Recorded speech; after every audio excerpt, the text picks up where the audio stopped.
This video game villain transforms into a final boss mid-game. Sephiroth will antagonize your opponents. Let's talk about it. Welcome back to the channel. I'm Philharmonicon. Today we're diving into Mono Black Aristocrats deck, led by none other than Sephiroth, Fabled SOLDIER, brought to us in the new Final Fantasy set. This deck is all about creatures going to the graveyard and draining your opponents slowly while drawing tons of cards.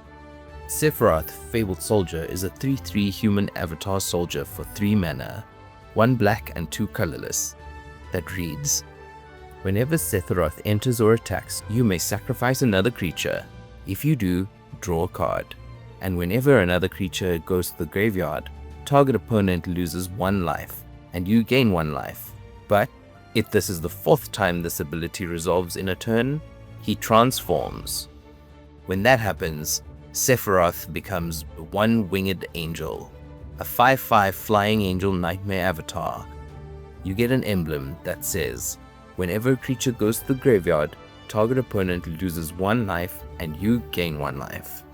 From then on, every time Sephiroth attacks, you can sacrifice as many other creatures you want and draw that many cards. And what's even crazier, you can stack emblems. Each time Sephiroth flips again, you get another emblem. So, if you like your opponents at high life totals, this is not the deck for you. Aristocrat decks are built on 3 pillars. 1. Sacrifice fodder, stuff you want to send to the graveyard. 2. Sacrifice outlets, ways to send them to the graveyard. And 3. Drain effects, cards that punish your opponents when they do. Sephiroth helps with 2 of these. He sends creatures to the graveyard and he drains. But we'll want to surround him with redundancy and synergy so the engine doesn't stop if he's not on board. These are the creatures that want to be sent to the graveyard. Forsaken Miner. Sephiroth targets the life loss, so we can bring this guy back immediately after sacrificing him, creating a value loop. Bloodghast comes back with landfall. That's once per turn, guaranteed if you're playing lands.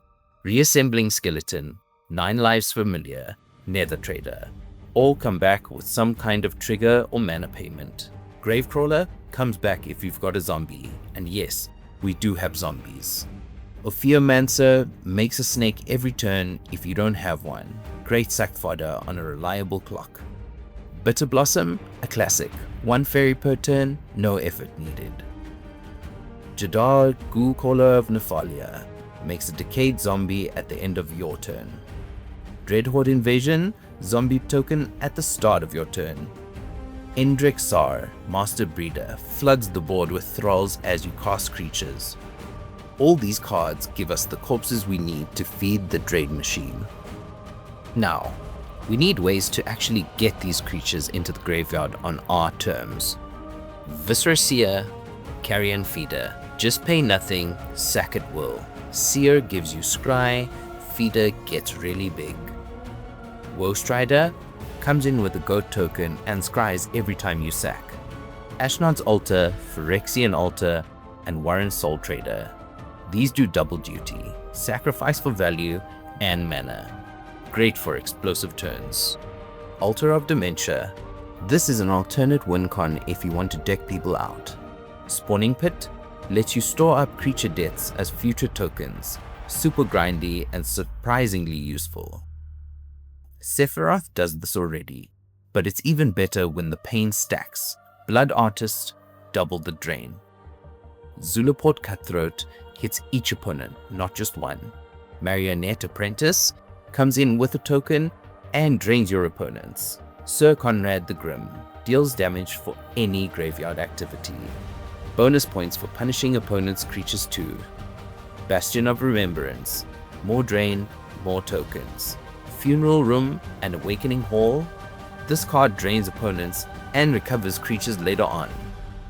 Look, every Aristocrats player has a little evil in their heart, and if you want to flex that, these cards do it. Grave Pact and Dictate of Erebos. Opponents sack a creature every time you do. These are often one-sided board wipes over time. Drivnod, Carnage Dominus, doubles all graveyard triggers. That means your packs, your drain, your everything. The Masamune, this is Sephiroth's sword, and yes, it doubles his graveyard triggers. Just nasty stuff. Sometimes you want a creature to go to the grave, but come right back, or you want to protect Sephiroth and double up on his trigger. These 1 mana instants are perfect. Not dead after all. Undying Malice. Faint Death. Supernatural Stamina. These let you sack Sephiroth or any key piece, get the triggers, and then bring them right back. Drawing cards in black isn't a problem, especially when you're happy to trade creatures for value. Village Rites, Corrupted Conviction, 1 mana, 2 cards, hard to beat. Deadly Dispute, same deal, but it adds a treasure. Plumb the Forbidden. This card can draw your entire deck if you want. Great response to board wipes. Braids, Arisen Nightmare, lets you sack a creature and potentially draw cards while messing with your opponents. Dark Prophecy, Morbid Opportunist, Skullclamp. These just rack up cards as things go to the grave. Skullclamp is almost unfair here, and of course, Liliana, Dreadhorde General, the queen of value. Draws when creatures go to the grave, makes tokens, removes creatures, and if you get her ult, GG. Mono Black doesn't ramp traditionally, but Aristocrat decks do it in their own way. Earlier I mentioned Warren Soul Trader, Ashnod's Altar, and Phyrexian Altar. Other options include Culling the Weak, one of the best burst ramp spells. 1 mana, sack a creature, get 4 black mana. Pitiless Plunderer, makes treasure for every creature death. Yes please. Crowded Crypt, mana rock early, board of zombies later. Pawn of Ulamog, makes Eldrazi spawn tokens that sack for mana. This is hyper synergy territory. Mono Black doesn't struggle for removal, but there are a few synergistic options. Yawgmoth, Thraned Physician, Sac Outlet, card draw, creature removal. This card is disgusting, in the best way. Fleshbag Marauder and friends, stuff like Plague Crafter, Accursed Marauder, Demon's Disciple, all make everyone sack a creature when they enter. The Meat Hook Massacre, wipe the board, drain everyone, and keep draining as things go to the grave. Absolutely cracked. Mono Black means plenty of space for useful utility lands. Phyrexian Tower, sacks and ramps.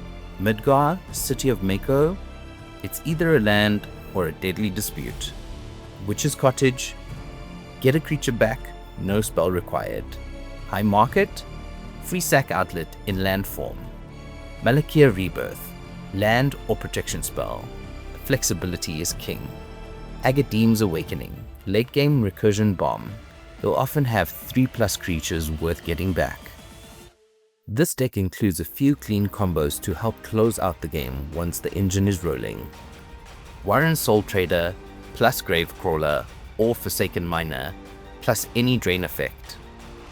With Soul Trader, you can sack Gravecrawler or Forsaken Miner for 1 life to make a black mana. Use that mana to bring them right back.